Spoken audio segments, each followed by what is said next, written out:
How can you start accruing your hours without being an RBT? Okay, so obviously you can go the RBT route, right? But you don't have to just stick with RBTs. You guys can look up jobs that this is what I tell everyone. It's going to be easier to find a job as a RBT because they're pushing RBT certifications, but you can look up BT, behavioral therapist, behavioral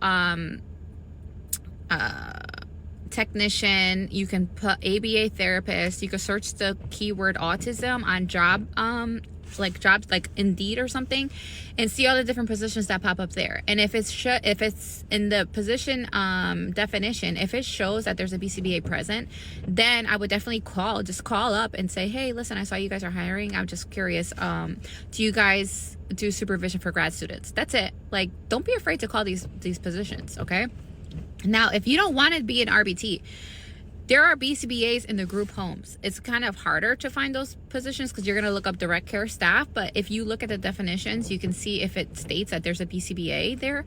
And I would do the same thing. Call up and like, hey, listen, I'm interested in accruing supervision for the BCBA. Like, is this something that you guys offer? Boom. That's it.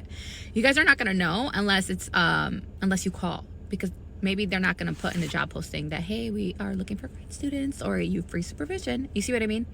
And other realms too, I believe licensed clinical health can sign off on supervision. I know that's one of those like LC somethings.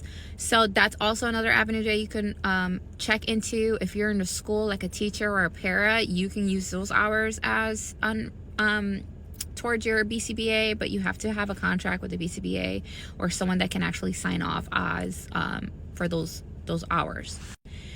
Also, you can get into OBM, but that's also another thing that's kind of tricky to get into because it's like, okay, well, what do I search for that position? You see what I mean?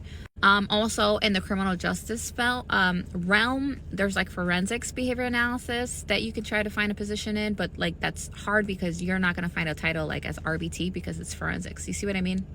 So the easiest way is going to be just working as an ABA therapist, as an RBT, as a BT, behavioral support. So your best bet is to just go on Indeed, search the word autism, search the word ABA therapy, and then see the different job titles that pop up. Because a lot of different companies have different titles for the same role. So like RBT, BT, ABA therapist, those are all the same terms that describe the same type of work, but the RBT is the only one that has a 40-hour training, and then you go take a test and now you're certified as an RBT.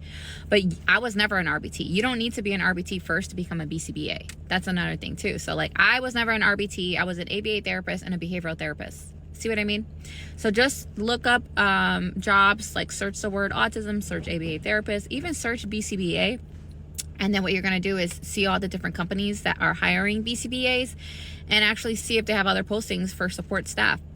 So that's another little strategy that you guys can kind of decide if you're not looking for RBT positions.